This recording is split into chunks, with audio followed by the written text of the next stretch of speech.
So one of the things that I have experienced quite often growing up is because I was raised in a bilingual family, technically speaking, but it wasn't really like bilingual. You know, they were code switching a lot, so for me it created a lot of confusion with how to communicate, and not to mention the tradition that they, I suppose, came from or upheld was, it comes from that whole past sort of like insecurity thing with a lot of shadow stuff. And so they didn't know how to be communicative. Like my dad he communicates way too much. My mom hardly communicates. So they don't know how to be authentic with what they are feeling. They didn't know how the right tools for it. They, not to mention I was raised in environments where I was told to be quiet. I couldn't express my emotions, I couldn't do this, because it was kind of like, it's like it was extreme, like as if I couldn't express anything like that. It was all very, like, they're not used to that whole idea of, like, when you see a fucking elephant in the room, it's like, they completely, like, they just say, no, there's no elephant in the room. So, yeah, I grew up in that environment. So how that ties in with,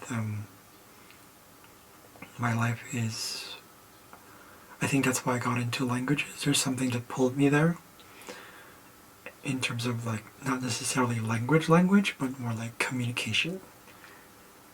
And so I remember at least before 2 years ago, even now I still have those moments of like intensity of communication, intensity of I want to express myself. Because sometimes I have these like, especially when I get excited, it's like these fast random thoughts that come through, and they won't come through because there's still this sort of like lack of fluency. Literally that's what it is. It's it's probably too fast, and I think that's also inherited.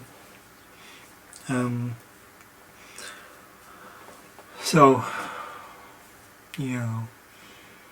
I was just talking to a friend of mine, and he said that he says my gift for languages is causing me to be biased. Yes,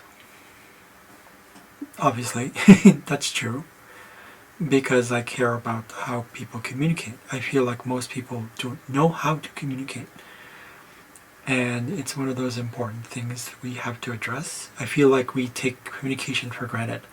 We think it's just, oh, here's just spoon feeding information. Here's the information. Here's information. Do it yourself. Everything now is like do it yourself kind of thing. Be on your own. Forget other people. That doesn't actually work for most humans, or at least most humans. And I get it now.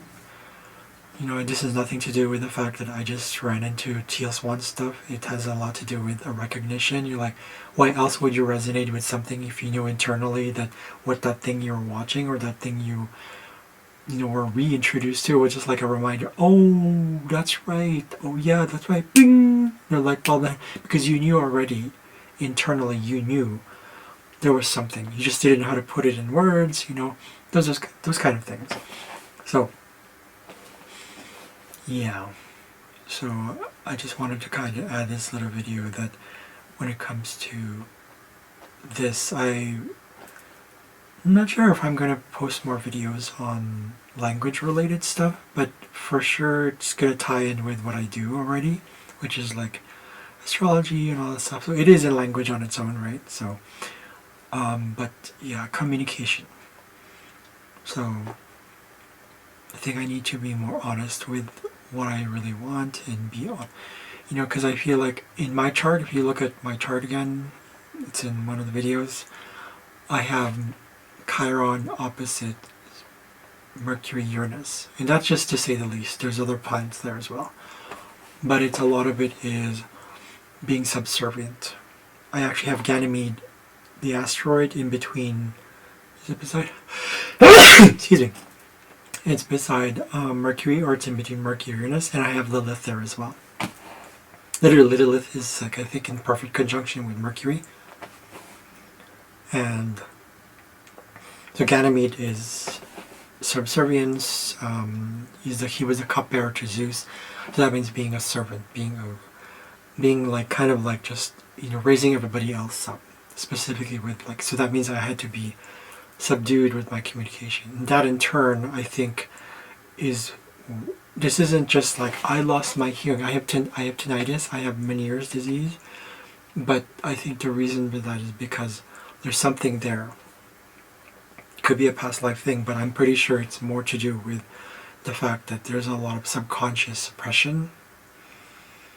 And I didn't know you when you're a child, when you're a baby, you're a toddler, and your parents are there but not there, or your family is like cold-hearted, or you don't address your emotions, there's no validation. What happens?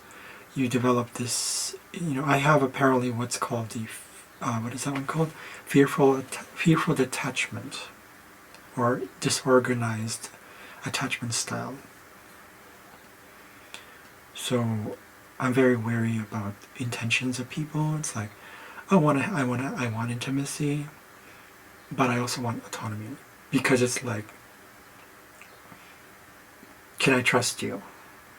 So for those who have something similar, I can understand. I don't know, for all those people who have like hearing loss, if you have Meniere's, if you have tinnitus, if you have vertigo, those kind of things, I believe it's tied in, pretty sure, with communication, because this is Taurus. Chiron in Taurus. Right, so it's opposite of my Mercury, Uranus, Lilith, Ganymede to say the least, conjunction, that stellium in Scorpio. 4th house. So that's affected my career in terms of, that's career, reputation, that's 10th house stuff, Chiron. So I think that's why I went into languages. There's something that pulled me there, or at least some sort of form of communication. Yeah. So, yeah, I just wanted to kind of share that. I could do some more music, and that's part of my thing. It's a different type of expression, different type of language, right? So, but yeah, thanks for listening again. I'll see you guys later.